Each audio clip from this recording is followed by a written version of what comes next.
Os penhascos de Saipan não foram feitos para ecoar gritos. Em julho de 1944, soldados americanos ficaram paralisados ao ver famílias japonesas andando para as bordas rochosas da ilha.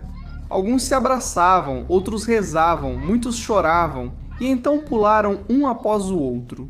Para muitos civis, foi a última ordem que eles receberiam em suas vidas. Soldados japoneses haviam dito a eles que os americanos iriam torturá-los. A propaganda mostrava os americanos como demônios com garras e presas. A rendição era vista como pior que a morte. Koichiroma, de 5 anos, lembrava o alerta do pai: os americanos vão te matar, morra por si mesmo. Momentos depois, Koyu também pulou, mas sobreviveu ao ficar preso em um galho. Esse horror não foi um caso isolado. Cenas semelhantes aconteceram em Tinian, em Saipan e mais tarde em uma escala massiva em Okinawa. E por trás de tudo isso estava a mesma força motriz. Medo, construído por anos de propaganda, endurecido pela batalha e alimentado pela percepção de que o inimigo antes ridicularizado pelo Japão poderia ser realmente imparável. Então aqui está a pergunta diretamente. Os japoneses realmente temiam os americanos durante a Segunda Guerra Mundial? Antes de Pearl Harbor, os japoneses já viam os americanos com ressentimento e atrito cultural. Os Estados Unidos impuseram severas sanções econômicas em resposta às guerras do Japão na China e expansão na Indochina francesa. Os embargos, principalmente ao petróleo, ameaçavam a máquina de guerra japonesa. Para muitos japoneses, a posição americana parecia hostil e humilhante, reforçada pela propaganda. Os americanos eram vistos como fracos, individualistas e sem buchido, o espírito guerreiro valorizado pela ideologia japonesa. O Ocidente era decadente, preguiçoso, espiritualmente vazio, tecnicamente avançado, mas fundamentalmente fraco. Para uma sociedade marcada pela cultura marcial, essa distinção era relevante. O Japão acreditava que sua disciplina coletiva e disposição para o sacrifício triunfariam sobre a abundância material dos Estados Unidos. Antes da guerra, muitos japoneses desprezavam os americanos e não os temiam. Quando a guerra começou, unidades japonesas ganharam experiência lutando contra americanos em Guadalcanal, Filipinas e Ilhas Salomão. Seus relatos mostram complexidade. Os soldados de infantaria americanos eram vistos como atiradores habilidosos, bons com granadas e tinham forte apoio de artilharia. Os japoneses se impressionaram com a rápida adaptação das forças americanas, eficiência no uso de armas combinadas e aproveitamento do poderio industrial. Mas as avaliações iniciais ainda mostravam arrogância pré-guerra. Oficiais japoneses relataram que os americanos eram pouco proativos, faziam reconhecimento ruim e dependiam demais do poder de fogo. Descreviam os depósitos como extravagantes, reforçando a ideia de que os americanos eram mimados e frágeis. Nesse estágio, os japoneses viam seu inimigo como capaz, mas ainda inferior em espírito. Essa percepção não duraria. No fim de 1943, apesar das baixas, as forças americanas seguiram avançando. A Marinha dos Estados Unidos repunha navios afundados rapidamente e substituía ainda mais aeronaves perdidas. As divisões de infantaria enviavam tropas frescas, enquanto as fileiras japonesas se tornavam mais escassas e jovens. Para os soldados japoneses, isso era perturbador. A vasta e intocável base industrial americana já era um inimigo. Diários e interrogatórios mostram comentários. Eles nunca paravam de chegar. Seus navios voltam mais rápido do que afundamos. É como lutar contra a maré. Esse foi o início de um medo genuíno, não da coragem americana, mas da inevitabilidade americana. Com a intensificação da campanha do Pacífico, o Corpo de Fuzileiros Navais dos Estados Unidos simbolizou a ferocidade americana. Após Guadalcanal, os fuzileiros navais ganharam fama como tropas de assalto implacáveis. A propaganda japonesa reforçou essa imagem, mostrando os fuzileiros navais como bárbaros, assassinos, sádicos e criminosos vindos de prisões. Circulavam rumores absurdos de que os fuzileiros eram forçados a matar suas famílias para provar lealdade. Meio louco, mas eficaz. Soldados japoneses passaram a crer que se render aos fuzileiros significava tortura ou execução. Os civis adotaram essa crença, o que levou aos suicídios em massa que chocaram as tropas americanas em 1944 e 45.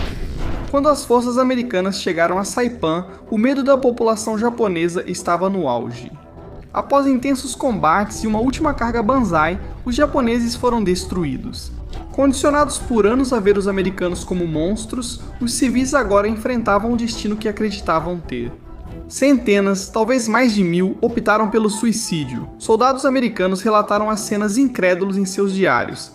Famílias caminhavam até a margem, curvavam-se ao mar e pulavam de mãos dadas. As tropas dos Estados Unidos tentaram usar palavras de segurança e intérpretes em japonês, mas o medo prevaleceu sobre a razão. Dos cerca de 20.000 civis de Saipan, até 13.000 morreram na batalha, apesar da dificuldade em confirmar os números exatos. Essa tragédia tornou uma coisa inegável. A propaganda de guerra do Japão havia tido sucesso além do esperado. Vários fatores reforçaram o terror japonês à medida que a guerra continuava. Um deles foram rendições fingidas e combates brutais corpo a corpo. Os soldados japoneses frequentemente fingiam se render antes de detonarem granadas ou usarem facas a queima-roupa. Os médicos americanos, muitas vezes se movendo desarmados para tratar soldados feridos, eram mortos dessa forma. Tropas americanas passaram a desconfiar de rendições, levando por vezes a disparos preventivos até em rendições legítimas.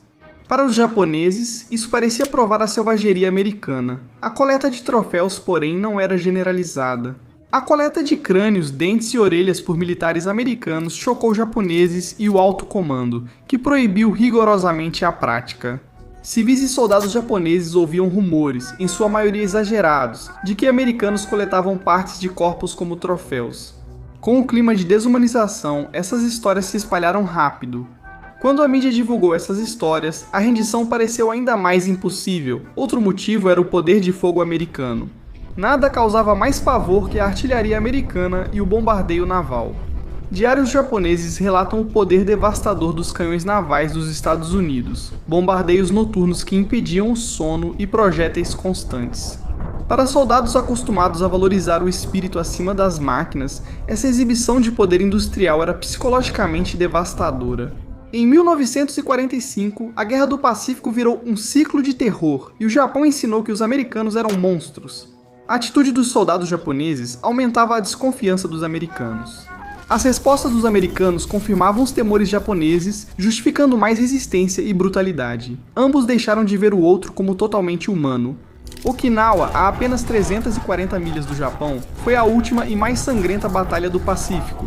Entre 100 e 150 mil civis morreram, muitos entre os exércitos, outros forçados ao trabalho escravo, e milhares encorajados ou coagidos ao suicídio em vez de se render.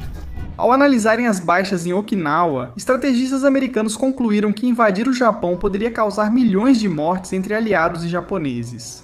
O governo japonês transmitia propaganda cada vez mais desesperada, incentivando civis a resistir até a morte e alertando que americanos cometeriam atrocidades contra quem se rendesse. O medo dominava as ilhas japonesas, mas após a ocupação americana e a rendição, muitos civis ficaram surpresos. Ser tratados com profissionalismo e moderação mostrava que a propaganda de guerra havia distorcido a imagem de ambos os lados. Os japoneses temiam os americanos? A resposta é sim, mas não de forma simples. No início da guerra, os japoneses chamavam os americanos de fracos e indisciplinados no campo de batalha. Passaram a respeitar o poder de fogo e a adaptação dos americanos conforme a derrota se mostrava inevitável.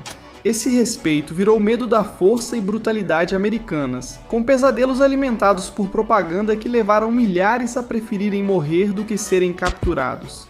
O medo influenciou a condução da Guerra do Pacífico, o comportamento dos civis e a visão de milhões sobre o inimigo. Ele intensificou a brutalidade, reforçou a determinação e gerou tragédias que ainda assombram a memória da guerra.